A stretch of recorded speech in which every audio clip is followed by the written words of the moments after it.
اللہ فرماتا آج میں نے تمہارا دین مکمل کر دیا۔ یہ کس دن کی بات ہے؟ اختصار کے ساتھ میں آپ کی خدمت میں عرض کرنا چاہوں گا اور اس آیت کریمہ کا بیک گراؤنڈ اور پس منظر بیان کرنا چاہوں گا۔ آج سے 1400 سال پہلے 9 ذی الحجہ کو اور 10ویں ہجری کو ہمارے اور آپ کے پیغمبر جناب محمد الرسول اللہ صلی اللہ علیہ وسلم حجۃ الوداع کرنے کے لیے میدان عرفات میں پیروکش ہوئے، اور عرفات کے میدان میں ہمارے اور آپ کے پیغمبر نے اپنے 1,24,000 جانثاروں کے بیچ اپنی ظاہری زندگی کی سب سے تفصیلی تقریر فرمائی، جس تقریر کا نام ہے خطبہ حجۃ الوداع۔ اپنی ظاہری زندگی کی سب سے تفصیلی تقریر، اور تقریر کرنے کے بعد جب ہمارے پیغمبر اپنی قصوہ اونٹنی سے نیچے اترے تو اللہ رب العزت کی بارگاہ سے حضرت روح الامین بھی اترے، اور اللہ کی طرف سے اللہ کے محبوب کو خوشخبری سنائی، الیوم اکملت لکم دینکم واتممت علیکم نعمتی ورضیت لکم الاسلام دینا۔ اے میرے محبوب، آج میں نے تمہارے دین کو مکمل کر دیا۔ کیا مطلب دین کو مکمل کرنے کا؟ اللہ فرمانا چاہتا ہے اے میرے محبوب، آج سے ٹھیک 4 سال پہلے مدینہ طیبہ سے آپ اپنے جانثاروں کے ساتھ خانہ کعبہ کی زیارت کے لیے اور عمرہ کے لیے نکلے تھے۔ مکہ شریف سے چند منزل کے فاصلے پر حدیبیہ نامی جگہ میں مکے کے بے ایمانوں نے آپ کو روک دیا تھا حدود حرم میں داخل ہونے سے۔ بس 4 سال کی مختصر سی مدت گزری۔ اے میرے محبوب، آج عالم یہ ہے کہ آپ کے سامنے 1,24,000 جانثاروں کا پھاٹے مارتا ہوا سمندر ہے، اور اتنا بڑا انقلاب پیدا ہو گیا کہ کل جن بے ایمانوں نے آپ کو حرم کے حدود میں گھسنے نہیں دیا تھا، اب قیامت تک ان بے ایمانوں کی حرم کے حدود میں انٹری نہیں ہو سکتی۔ اللہ اکبر، یا رسول اللہ، زندہ باد، زندہ باد۔ اے میرے محبوب، آپ دیکھ رہے ہو 1,00,000 جانثاروں کا مجمع آپ کے سامنے ہے۔ پوری دنیا میں آج کوئی ایسی جگہ نہیں جہاں ایک پیشوا کے ماننے والے اتنی بڑی تعداد میں اکٹھا ہوں۔ واہ واہ۔ اے نبی، آج میں نے تمہارا دین مکمل کر دیا، اپنی نعمتیں تمہارے اوپر پوری فرما دی، اور دین اسلام کو تمہارے لیے منتخب کر لیا۔ ہمارا دین کوئی ناقص دین نہیں ہے، کامل دین ہے۔ بے شک، بے شک۔ اور ہمارا دین چونکہ کامل دین ہے، اسی لیے یہ کوئی ٹیمپورری دین نہیں، پرماننٹ دین ہے۔ دین اسلام لوگوں کی ہدایت کے لیے اللہ کا آخری دین، اس دین کے بعد کوئی نیا دین نہیں آ سکتا، اور اس دین کو لانے والے پیغمبر اللہ کے آخری پیغمبر، اس پیغمبر کے بعد اب اللہ کا کوئی پیغمبر قیامت تک نہیں آ سکتا، اور اسی بنیاد پر ہمارے دین کی جو آخری کتاب ہے قرآن، چونکہ یہ دین قیامت تک رہے گا، اس لیے اس دین کی کتاب قرآن بھی قیامت تک رہے گی۔ بے شک، بے شک، بے شک۔ اور چونکہ اس کتاب کو قرآن قیامت تک رہنا ہے، اس لیے اللہ نے اس کا انتظام فرمایا اِنَّا نَحْنُ نَزَّلْنَا الذِّكْرَ وَإِنَّا لَهُ لَحَافِظُونَ۔ بے شک، سبحان اللہ، سبحان اللہ۔ ہم نے قرآن کو اتارا ہے اور ہم ہیں اس کی حفاظت کرنے والے۔ بے شک۔ توریت بھی خدا نے اتارا، انجیل بھی خدا نے اتارا، زبور بھی خدا نے بھی اتارا۔ قرآن کے علاوہ 103 کتابیں اللہ رب العزت نے انسانوں کی ہدایت کے لیے مختلف دور میں رسولوں پر نازل فرمائی، لیکن کوئی کتاب ہمیشہ رہنے کے لیے نہیں آئی تھی۔ اس لیے اللہ نے کسی کتاب کی حفاظت کا ذمہ نہیں لیا۔ آج جو توریت و انجیل دنیا میں موجود ہے، یہ وہ اوریجنل توریت و انجیل نہیں ہے جسے اللہ نے حضرت موسیٰ پہ اتارا تھا، حضرت عیسیٰ پہ اتارا تھا۔ اس کے ماننے والوں نے نہ جانے کتنی تبدیلی کر دی ان کتابوں میں۔ اللہ نے بھی کوئی خاص نوٹس نہیں لی، کیونکہ ان کتابوں کو رہنا ہی نہیں تھا قیامت۔ عارضی کتابیں کی حفاظت کی کوئی گارنٹی نہیں، قرآن کو قیامت تک رہنا تھا۔ اس لیے اللہ رب العزت نے ارشاد فرمایا کہ ہم نے قرآن کو اتارا ہے اور ہم ہیں قرآن کی حفاظت کرنے والے۔ بے شک۔ لیکن آپ اچھی طرح سے جانتے ہیں کہ اللہ رب العزت اپنی کسی قدرت کو براہ راست ظاہر نہیں فرماتا۔ وہ انسانوں کو پیدا کرنے والا ہے کہ نہیں ہے؟ اگر وہ چاہتا تو زمین سے گیہوں کی فصل کی جگہ انسانی بچوں کی فصل اگا دیتا۔ بے شک بے شک بے شک۔ اس کی قدرت سے کوئی بعید نہیں ہے۔ حق ہے۔ جس زمین سے اناج پیدا ہوتا ہے اسی زمین سے بچے پیدا ہوتے ہیں، مگر اللہ رب العزت ایسے قدرت ظاہر نہیں فرماتا۔ اس نے ذریعہ بنایا ہے بچوں کی پیدائش کا ماں باپ کو۔ اور اسی طرح دنیا میں جتنی چیزیں آپ دیکھیں گے، ہر چیز کے وجود کے لیے اللہ نے کوئی نہ کوئی ذریعہ بنا دیا۔ بے شک۔ یقیناً قرآن کی حفاظت کی اللہ نے ذمہ داری لی ہے، مگر اللہ رب العزت اس معاملے میں بھی براہ راست اپنی قدرت ظاہر نہیں فرماتا۔ قرآن کی حفاظت کے لیے اس نے ذریعہ بنا دیا ہے، اور ذریعہ بنایا ہے کن کو؟ اپنے محبوب کی امت کو۔ اپنے محبوب کی امت کو اگر وہ چاہتا تو اپنی قدرت کی بنیاد پر قرآن کی بذات خود حفاظت کر لیتا، مگر یہ اس کا کرم ہے کہ قرآن اس نے اتارا، حفاظت کی ذمہ داری لی، مگر ذریعہ بنا دیا اپنے محبوب کی امت کو۔ اور اس امت نے قرآن کی حفاظت کی ہمیشہ تدبیر کی۔ تاریخ سنو، ہمارے اور آپ کے پیغمبر جناب محمد الرسول اللہ صلی اللہ علیہ وسلم کا وصال ہوا۔ سیدنا صدیق اکبر رضی اللہ تعالیٰ عنہ اللہ کے محبوب کے پہلے جانشین کی حیثیت سے خلیفۃ المسلمین کی کرسی پر براجمان ہوئے۔ اس زمانے میں نجد کی دھرتی سے ایک شخص اٹھا، مسیلمہ کذاب، جس نے نبوت کا جھوٹا دعویٰ کیا۔ مسیلمہ کذاب مانے بہت بڑا جھوٹا۔ ہمارے نبی کے بعد جو نبوت کا دعویٰ کرے وہ خالی جھوٹا نہیں، بہت بڑا جھوٹا۔ ہمارے نبی کے وصال کے بعد جس آدمی نے پہلی بار نبوت کا جھوٹا دعویٰ کیا، قیامت تک اس آدمی کو کذاب کے نام سے جانا جائے گا کہ وہ جھوٹا خالی نہیں ہے، بہت بڑا جھوٹا۔ ہمارے نبی تو آخری نبی، کوئی نبی آ ہی نہیں سکتا ہمارے نبی کے بعد۔ جو دعویٰ کرے گا وہ خالی جھوٹا نہیں، بہت بڑا جھوٹا۔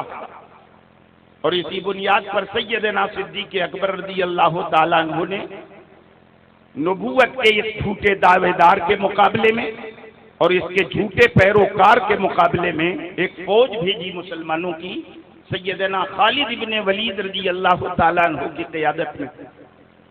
یہ فوج گئی یمامہ کی دھرتی پر، بڑی گھماسان کی جنگ ہوئی، اور بالآخر اللہ رب العزت نے مسلمانوں کو فتح عطا فرمائی، اور نبوت کے جھوٹے دعوے دار کو اور اس کے ایک ایک پیروکار کو اسلامی فوج نے چن چن کے موت کے گھاٹ اتار دیا، اور وہ فتنہ صفحہ ہستی سے مٹ گیا۔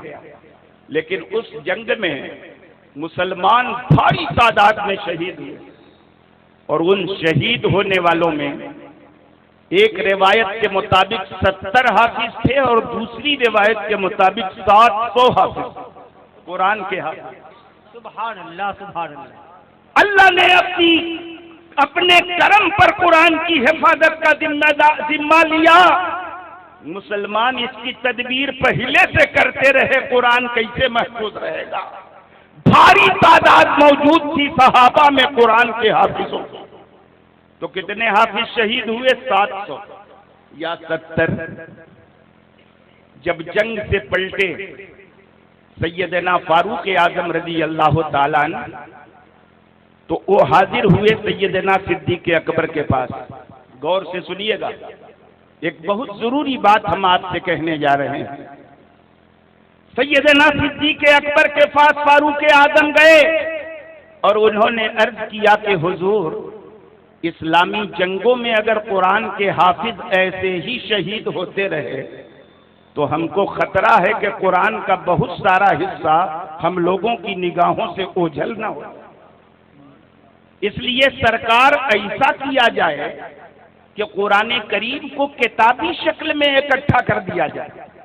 یہ تب کی بات ہے جب قرآن کتاب کی شکل میں دنیا کے سامنے نہیں آیا تھا۔ قرآن کی آیتیں لکھی ہوئی تھی پاک ہڈیوں پہ، پاک چمڑوں پہ، درختوں کی چھالوں پہ، کپڑوں پہ۔ قرآن کریم کتابی شکل میں جمع نہیں کیا گیا تھا۔ فاروق اعظم آئے کہ حضور، اگر اسی طرح سے قرآن کے حافظ جنگوں میں شہید ہوتے رہے تو ہمیں خطرہ ہے کہ قرآن کا بہت سارا حصہ ہماری نگاہوں سے اوجھل ہو جائے گا۔ اس لیے سرکار ایسا کیا جائے کہ قرآن کریم کو کتابی شکل میں اکٹھا کر دیا جائے۔ تو سیدنا صدیق اکبر نے فاروق اعظم سے سوال کیا۔ اس سوال کو غور سے سننا، اس لیے کہ یہ سوال آج کل بہت کیا جا رہا ہے اور زندگی کے ہر موڑ پر اس سوال کا جواب آپ کو دینا پڑے گا۔ اس سوال کو غور سے سنو۔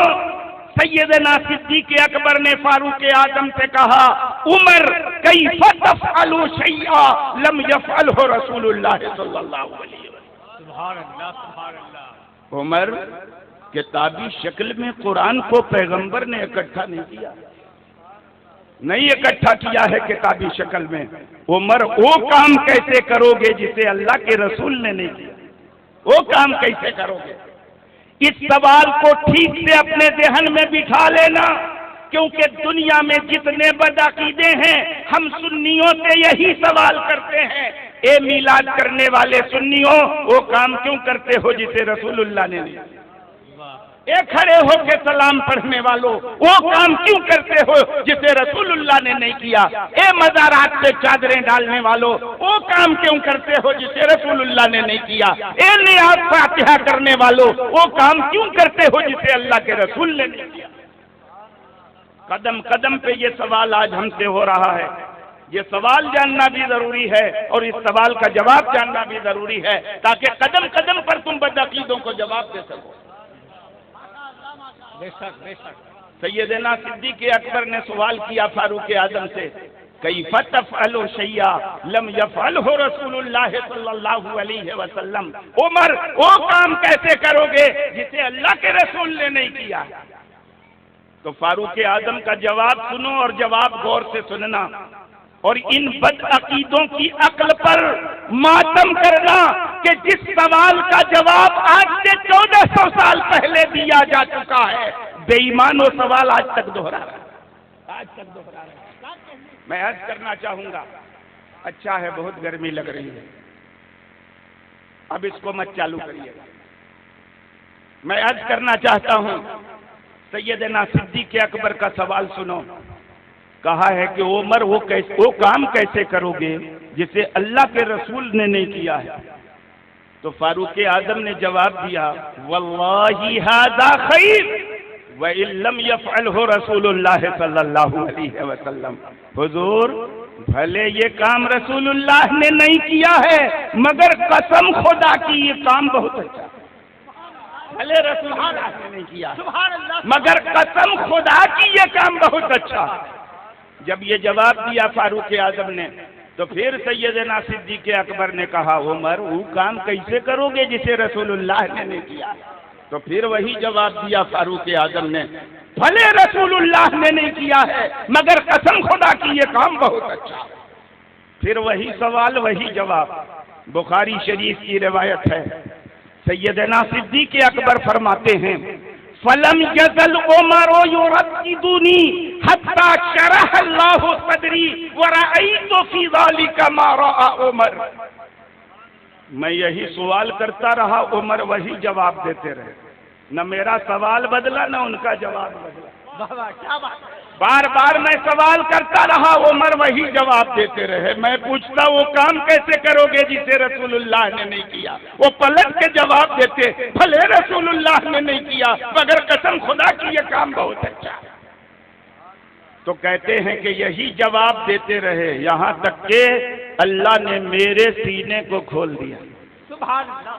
سیدنا صدیق اکبر فرماتے ہیں، بخاری کی حدیث ہے کہ حتیٰ شرح اللہ صدری، یہاں تک کہ اللہ نے میرے سینے کو کھول دیا۔ ورأیت فی ذالک ما رأى عمر، اور اس سلسلے میں میری رائے بھی وہی بن گئی جو فاروق اعظم کی رائے، وہی بن گئی، وہی بن گئی۔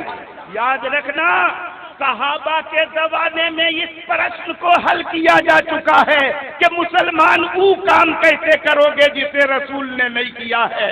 یہ سوال کبھی مت کرنا، یہ دیکھنا کہ جو کام مسلمان کر رہا ہے وہ اچھا ہے کہ نہیں، وہ اچھا ہے کہ نہیں ہے۔ فاروق اعظم کے زمانے میں، صدیق اکبر کے زمانے میں طے ہو گیا کہ جس کام کو رسول اللہ نے بھلے نہیں کیا ہے، اگر وہ کام اچھا ہے قرآن کی روشنی میں، نبی کے فرمان کی روشنی میں، بھلے رسول اللہ نے نہیں کیا ہے، وہ کام کیا جائے گا۔ بے شک ہے کہ نہیں؟ بے شک، بے شک۔ خیر، یہ تو الگ بات رہی۔ میں یہ عرض کرنا چاہتا ہوں کہ رائے بنی اور قرآن کریم کو کتابی شکل میں اکٹھا کر دیا گیا۔ صحابہ نے بھروسہ کیا کہ بھائی اللہ نے قرآن کی حفاظت کا ذمہ لیا ہے، ہم کو کیا ضرورت ہے تدبیر کرنے کی؟ اگر اللہ نے حفاظت کا ذمہ لیا ہے تو قرآن کی وہی حفاظت کرے گا، ہمیں کیا ضرورت ہے قرآن کو کتابی شکل میں اکٹھا؟ نہیں، انہوں نے بھرسک پریاس کیا قرآن کی حفاظت، حتی الامکان کوشش کی قرآن کی حفاظت کی، اور ان لوگوں نے ایسے کوشش کی اور اللہ رب العزت نے قرآن کی حفاظت کا ایک اور ذریعہ بنایا۔ قرآن نے ارشاد فرمایا، وَلَقَدْ يَسَّرْنَا الْقُرْآنَ لِلذِّكْرِ فَهَلْ مِن مُدَّكِرٍ۔ اللہ نے فرمایا کہ اے لوگوں، ہم نے قرآن کو یاد کرنے کے لیے آسان کر دیا ہے کوئی یاد کرنے والا؟ اللہ پوچھتا ہے اپنے بندوں سے کہ ہم نے تو قرآن کو یاد کرنے کے لیے آسان کر دیا ہے کوئی یاد کرنے والا؟ آج مدرسہ اہل سنت تبلیغ الاسلام کے وہ بچے جنہوں نے قرآن کا حفظ مکمل کیا ہے، خدا کی بارگاہ میں کھڑے ہو کے عرض کر رہے ہیں، اللہ تو پوچھتا ہے کوئی قرآن یاد کرنے والا؟ میرے خدا، ہم ہیں یاد کرنے والے، ہم ہیں یاد کرنے والے، ہم نے تیرے کلام کو شروع سے لے کر اخیر تک یاد کر لیا۔ الحمدللہ، یہ خالی ایک مدرسہ تبلیغ الاسلام نہیں ہے، ہزاروں مدرسے ہیں، لاکھوں مدرسے ہیں پوری دنیا میں جہاں مسلمانوں کے بچے قرآن کریم یاد کر رہے ہیں، اور قرآن بڑی آسانی سے اس لیے یاد ہو رہا ہے کہ اللہ نے اس کا یاد کرنا آسان کر دیا، اللہ نے اس کا یاد کرنا آسان کر دیا۔ اور ایک بات یاد رکھنا، قرآن کریم کا حافظ بنانا فرض کفایہ ہے کہ اگر کوئی آدمی اپنے بچے کو حافظ قرآن نہ بنائے تو سب گنہگار ہوں گے۔ کوئی نہیں بنائے گا تو تراویح کس کے پیچھے پڑھو گے؟ کلام پاک دیکھ کے پڑھو گے، الحمد سے لے کر والناس تک۔ حافظ قرآن نہیں رہے گا تو تراویح کی نماز میں ختم قرآن نہیں کر سکتے، اور ختم قرآن نہیں کرو گے تو سنت مؤکدہ چھوٹے گی، اور سنت مؤکدہ چھوٹے گی تو پوری قوم گنہگار ہوگی۔ اور کسی ایک محلے میں اور ایک گاؤں میں اگر کوئی باپ اپنے بیٹے کو حافظ قرآن بناتا ہے تو پوری قوم کے فرض کفایہ کو اکیلے ادا کر رہا ہے۔ فرض کفایہ ہے قرآن کا حافظ بنانا۔ یاد رکھنا، اسلام کوئی خالی مادی مذہب نہیں ہے، مادی مذہب بھی ہے، روحانی مذہب بھی ہے۔ ہر چیز کو مادے کی روشنی میں، معاش اور روزی روٹی سے جوڑ کر مت دیکھنا۔ مسلمانوں کے بہت سارے کام ایسے ہیں جن کا روزی روٹی سے کوئی لینا دینا نہیں ہے، اللہ کی خوشنودی سے لینا دینا ہے، رسول اللہ کی خوشنودی سے لینا۔ کسی کا بچہ اگر حافظ قرآن بنتا ہے تو یہ باپ کے لیے معمولی نعمت نہیں ہے. بڑی مشہور حدیث ہے ہمارے پیغمبر کی کہ جس کا بچہ حافظ قرآن ہو گیا کل قیامت میں اس کے ماں باپ کے سر پہ ایسا تاج رکھا جائے گا جس کی چمک مشرق سے لے کر مغرب تک ایسا تاج رکھا جائے گا ماں باپ کے سر پہ. بڑے خوش نصیب ہیں وہ باپ جن کے بچوں کے سروں پہ آج حفظ کی دستار باندھی جائے گی. انہوں نے اپنے بچے کو حافظ بنا کے آخرت کے تاج کا اپنے آپ کو حقدار بنا لیا. خالی روزی روٹی سے مسئلے سے جوڑ کر حفظ قرآن کو مت دیکھو. مسلمان وہ ہے جس کا آخرت پر ایمان، آخرت کے اجر و ثواب پر ایمان. اور یہ کتنا بڑا اجر و ثواب ہے. میں عرض کرنا چاہوں گا قرآن کی حفاظت کا ذمہ خدا نے لیا ہے مگر تدبیر مسلمانوں کو کرنی ہے. ہمارے بزرگوں نے تدبیر کی اور اب اس تدبیر کی ذمہ داری ہمارے سروں پر ہے. اگر یہ مدرسے نہیں چلیں گے تو قرآن حفظ کرنے والے بچے نہیں پیدا ہوں گے. ضروری ہے کہ حفظ کرنے والے بچے پیدا ہوں. اور حافظ قرآن بنانے کے بعد جو بچہ قرآن کی تلاوت کرتا ہے اسی کو قرآن یاد رہتا ہے. اور قرآن کی تلاوت کا کتنا ثواب ہے. ہمارے پیغمبر نے فرمایا من قرأ حرفا من القرآن فلہ عشر امثالہ. کتنا بڑا ثواب ہے قرآن کی تلاوت کا کہ جو قرآن کا ایک حرف پڑھے گا تو اس کو ایک نیکی ملے گی لیکن ایک نیکی 10 نیکی کے برابر. فَلَهُ حَسَنَةٌ وَالْحَسَنَةُ بِعَشَرَةِ أَمْثَالِهَا. ایک نیکی ملے گی لیکن یہ نیکی 10 نیکی کی برابر ہو. اللہ کے مقدس رسول جناب محمد الرسول اللہ صلی اللہ علیہ وسلم ارشاد فرماتے ہیں کہ من شغلہ القرآن عن ذکری ومسألتی آتیتہ افضل ما اوتی السائلین وَإِنَّ فَضْلَ كَلَامِ اللَّهِ عَلَى سَائِرِ الْكَلَامِ كَفَضْلِ اللَّهِ عَلَى خَلْقِهِ. اللہ رب العزت کے مقدس رسول جناب محمد الرسول اللہ صلی اللہ علیہ وسلم ایک حدیث قدسی میں فرماتے ہیں کہ اللہ فرماتا ہے کہ جس آدمی کو قرآن کی تلاوت میرے کسی ذکر سے اور مجھ سے کچھ مانگنے سے روکے، یعنی کوئی اور ذکر نہ کرے خالی قرآن کی تلاوت کرے، اللہ سے کچھ نہ مانگے خالی قرآن کی تلاوت کرے، تو اللہ فرماتا ہے کہ جو لوگ مانگنے والے ہیں ان مانگنے والوں سے بڑھ کر قرآن پڑھنے والوں کو میں عطا کروں گا. بنا قرآن پڑھے جو مانگ رہا ہے اس کو جتنا دوں گا، بنا مانگے قرآن پڑھنے والے کو اس سے بہتر عطا کروں گا جو مانگنے والے کو عطا کروں گا. اور یاد رکھنا اللہ کے کلام کی فضیلت دنیا کے سارے کلام پر ایسے ہی ہے جیسے خود اللہ کی فضیلت اس کے سارے مخلوق پر ہے، ویسے اللہ کے کلام کی فضیلت سارے کلام پر ہے. میں عرض کرنا چاہوں گا ایک اور حدیث میں ہمارے پیغمبر نے ارشاد فرمایا من حفظ القرآن من قرأ القرآن فاستظہر وأحل حلاله وحرم حرامه أدخله الله تعالى به الجنة وشفعه في عشرة كلهم وجبت له النار. پیغمبر فرماتے ہیں کہ جس آدمی نے قرآن کو پڑھا اور زبانی یاد کر لی، قرآن کو پڑھنے کے بعد زبانی یاد کر لی، قرآن نے جن چیزوں کو حلال کیا ہے ان کو حلال سمجھا اور قرآن نے جن چیزوں کو حرام کیا ہے ان کو حرام سمجھا، تو اللہ رب العزت اسے صرف یہ نہیں کہ جنت میں داخل کر دے گا، اللہ رب العزت ایسے 10 لوگوں کے بارے میں اس کی شفاعت قبول کرے گا جن میں سے سب پر جہنم واجب ہو چکی ہو. وہ حافظ قرآن جو اللہ کی حلال کردہ چیزوں کو حلال مانے، حرام کردہ چیزوں کو حرام سمجھے، اللہ کے احکام پر عمل کرے، نواہی سے بچے، تو اتنا افضل ہے خدا کی بارگاہ میں کہ خالی اکیلا جنت میں نہیں جائے گا، اس کے خاندان میں ایسے لوگ جو جہنم کے حقدار ہوں گے، یہ سفارش کرے گا، اللہ رب العزت انہیں جنت میں داخل کر دے گا، سبحان اللہ سبحان اللہ۔ جنت میں داخل کر دے گا۔ میں عرض کرنا چاہوں گا، قرآن کریم کی حفاظت کی ذمہ اللہ رب العزت نے اپنے دستے کر اپنے ذمہ کرم پر لے لیا ہے، اور اس کا ذریعہ بنا دیا ہے قرآن کے حافظ۔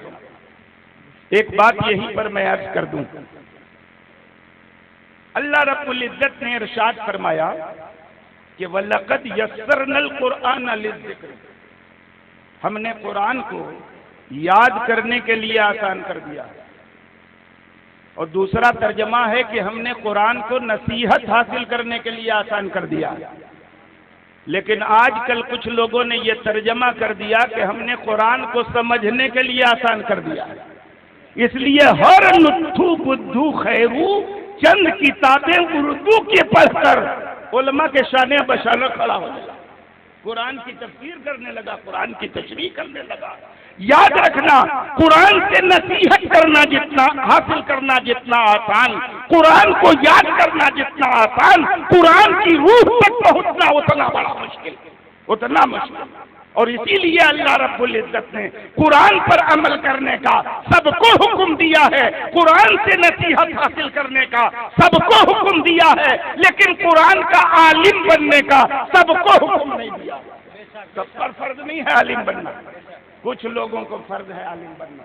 اگر سب لوگ قرآن کا عالم بن جائیں گے تو پھر انجینئر کون بنے گا، ڈاکٹر کون بنے گا، وکیل کون بنے گا، اور دوسرے پروفیشنل نصاب سے جڑے ہوئے افراد کہاں سے آئیں گے؟ اللہ رب العزت نے کرم فرمایا ہے کہ اللہ نے سب پر عالم بننا فرض ہی قرار نہیں دیا۔ کچھ لوگوں کو فرض ہے کہ قرآن کا عالم بنے، اور ان لوگوں کی ذمہ داری ہے جو قرآن نہیں پڑھے ہیں ان کو قرآن کے احکام سے روشناس کرائے۔ اور یہی دلیل ہے اس بات کی کہ اللہ رب العزت ہمارے پیغمبر اور ہمارا قرآن مسلمانوں کو اس بات کا حکم نہیں دیتا کہ سب عالم بن جائیں، ان کو اجازت دیتا ہے کہ وہ انجینئر بھی بنے، وہ ڈاکٹر بھی بنے، وہ وکیل بھی بنے، وہ تکنیکی کورس بھی کمپلیٹ کرے، سب پر فرض نہیں ہے عالم بننا، سب پر فرض نہیں۔ اللہ رب العزت نے قرآن میں ارشاد فرمایا فلولا نفر من كل فرقة طائفة ليتفقهوا في الدين ولينذروا قومهم إذا رجعوا إليهم لعلهم يهتدون۔ تو کیوں نہیں ایسا ہوتا کہ ہر بڑی جماعت سے ایک چھوٹی ٹکڑی نکلے، مسلمانوں کی ہر بڑی جماعت سے ایک چھوٹی ٹکڑی نکلے، اور نکلنے کے بعد وہ دین کی سمجھ حاصل کرے۔ اللہ سب پر فرض حاصل نہیں کرتا دین کا عالم بننا، دین کی سمجھ حاصل کرنا۔ اللہ رب العزت بڑی جماعت میں ایک چھوٹی جماعت کو حکم دیتا ہے کہ ایسا کیوں نہیں ہوتا کہ ہر بڑی جماعت سے ایک چھوٹی جماعت اس لیے نکلے تاکہ وہ دین کی سمجھ حاصل کرے، دین کا فقیہ بنے، مفتی بنے، دین کا عالم بنے، اور دین کا عالم بننے کے بعد جب لوٹے تو اپنی قوم کو اللہ کے عذاب سے ڈرائے۔ میں عرض کرنا چاہوں گا، یاد رکھنا، قرآن کا یاد کرنا جتنا آسان ہے، قرآن سے نصیحت حاصل کرنا جتنا آسان ہے، قرآن کو سمجھنا اتنا ہی مشکل ہے۔ قرآن سمجھنا ہر ایک کی بس کی بات نہیں ہے، یہ اس کے بس کی بات ہے جو قرآن کو سمجھنے کے لیے اپنے جیون کو وقف کر دے، اپنی زندگی کو وقف کر دے۔ آج تھوڑا سا پڑھ کر ہر شخص قرآن حدیث میں ٹانگ لڑانے کو تیار ہے، ڈاکٹر بن گیا تو فتویٰ دینے لگتا ہے، انجینئر بن گیا تو اسلامی شریعت میں نکتہ چینی کرنے لگتا ہے۔ انجینئر کا دوسرا کام ہے، ڈاکٹر کا دوسرا کام ہے، کسی ڈاکٹر کو یہ حق نہیں کہ دین کے معاملات میں دخل دے، کسی انجینئر کو حق نہیں کہ شریعت کے معاملے میں اپنی رائے دہی کرے۔ شریعت کے معاملے میں ڈاکٹر کو جھکنا ہوگا عالم کے سامنے، شریعت کے معاملے میں انجینئر کو جھکنا ہوگا عالم کے سامنے. عالم کو جب مریض ہوگا تو ڈاکٹر کے پاس جائے گا. جب کسی معاملے میں ضرورت پڑے گی انجینئر کے پاس جائے گا, وکیل کے پاس جائے گا. لیکن دین کے معاملے میں ایسے آدمی کو رائے دہی کرنے کا حق نہیں جس نے دین کا علم حاصل نہیں کیا. میں عرض کرنا چاہتا ہوں, قرآن سے نصیحت حاصل کرنا آسان ہے, قرآن کو یاد کرنا آسان ہے, لیکن قرآن کا سمجھنا بہت مشکل ہے. قرآن کو وہی سمجھ سکتا ہے جو اپنی زندگی وقت کر دے قرآن سمجھنے کے لیے, نبی کا فرمان سمجھنے کے لیے. بے شک بے شک. میں عرض کرنا چاہوں گا کہ علم کی جتنی فضیلت آئی ہے قرآن حدیث میں, علم میں دنیا کی کوئی فضیلت نہیں. یہ نہیں کہ شریعت نے انکار کیا ہے کہ ڈاکٹر نہ بننا, انجینئر نہ بننا, کہیں منع نہیں کیا اسلام نے. اگر فضیلت کسی علم کو ہے تو علم دین کو ہے. بے شک بے شک. دینی ضرورت ہے مسلمان کی, اور انجینئرنگ, ڈاکٹری یا دیگر پروفیشنل کورس یہ قومی ضرورت ہے مسلمان کی. اور پورے مسلمانوں کی ذمہ داری بنتی ہے کہ وہ اپنی قومی ضرورت کو بھی پوری کرے اور دینی اور مذہبی ضرورت کو بھی پوری کرے. ایک چھوٹی سی جماعت اگر عالم بن رہی ہے تو مسلمانوں کی بڑی جماعت کو ڈاکٹر بننا چاہیے, انجینئر بننا چاہیے. اور میں آپ سے عرض کرنا چاہوں گا, علماء مدرسوں سے فارغ ہو کے نکلتے ہیں. ہندوستان میں جتنے مدرسے چل رہے ہیں بیشتر مدرسوں کو علماء چلا رہے ہیں. علم دین حاصل کیا ہے انہوں نے, یہ امانت ہے ان کے سینے میں. یہ ان کی ذمہ داری بنتی ہے کہ اس امانت کو اگلی نسل تک منتقل کریں. اور علماء کرام جہاں تک ان سے بن رہا ہے اپنی اس ذمہ داری کو نبھا رہے ہیں. نبی کا علم جو ان کے سینے میں ہے جہاں تک ممکن ہو رہا ہے نئی نسل کی طرف منتقل کر رہے ہیں. ہماری قوم میں جو ڈاکٹر ہیں ان ڈاکٹروں کی بھی ذمہ داری بنتی ہے. علماء نے تنظیم بنا کے اگر مدرسہ قائم کر لیا ہے تو ڈاکٹروں کی ٹیم کی یہ ذمہ داری ہے کہ وہ اپنی ٹیم بنا کر کوئی میڈیکل کالج کھول دے, میڈیکل کالج کھول دے. مگر جتنا ڈاکٹر ملے گا سب مولوی کو مشورہ دے گا کہ آپ لوگ کچھ نہیں کر رہے ہیں, خالی مدرسہ میں قرآن پڑھا رہے ہیں, حدیث پڑھا رہے ہیں, دین پڑھا رہے ہیں. کچھ پروفیشنل کورس پڑھائیے, ٹیکنیکل کورس پڑھائیے, انجینئرنگ کرائیے, فلانا ٹھکانا. میں عرض کرنا چاہوں گا ان نادانوں کو اتنا نہیں معلوم کہ مدرسوں کے قیام کا نصب العین کیا ہے, مدرسوں کے قیام کا لکش کیا ہے, ان کا مقصود کیا ہے. مدرسے اس لیے قائم نہیں کیے گئے ہیں کہ لوگ قوم کے بچوں کو روزی روٹی سے جوڑ دیا جائے. مدرسے اس لیے قائم کیے گئے ہیں تاکہ قوم کے رہنے والوں کو دین کی روح تک پہنچا دیا جائے.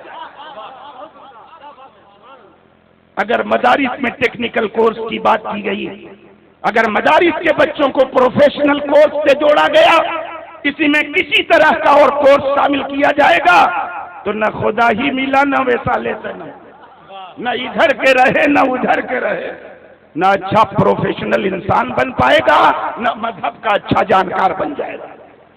نیم حکیم خطرے جان, نیم ملا خطرے ایمان. قوم کے فلاح و بہبود کے لیے ضروری ہے کہ ہم اپنی ذمہ داریوں کو بانٹیں, ذمہ داریوں کو بانٹیں. سب کی ذمہ داری مولویوں پر مت ڈالو, سب کی ذمہ داری عالموں پہ مت ڈالو. ہماری قوم میں جو ڈاکٹر ہیں اپنی ٹیم بنا کے مسلمانوں کے بچوں کو ڈاکٹر بنانے کے لیے میڈیکل کالج کھولیں. ہماری قوم کے جو انجینئر ہیں وہ اپنی ٹیم بنا کے مسلمان قوموں کے فلاح بہبود کے لیے انجینئرنگ کالج کھولیں. ہمارے قوم کے جو افراد ایڈمنسٹریشن سے جڑے ہیں, سول سروسز سے جڑے ہیں, وہ اپنی ٹیم بنا کر کوچنگ کھولیں اور مسلم قوم کے نونہال بچوں کو اس لائق بنائیں کہ انڈین ایڈمنسٹریٹو سروس میں, انڈین فارن سروس میں, انڈین ریونیو سروس میں وہ اچھی پوزیشن حاصل کر سکیں, افسر بن سکیں, ڈاکٹر بن سکیں, ڈی ایم بن سکیں, کلکٹر بن سکیں. سب کی ذمہ داری الگ الگ ہے, لیکن قوم اپنی ساری ذمہ داریوں سے پیچھا چھوڑا کے ساری ذمہ داریاں مولویوں پر ڈالنا چاہتی ہے. یہ کبھی نہیں ہو سکتا. تقسیم کار کرنا ہوگا, شعبہ سب کا بٹا ہے,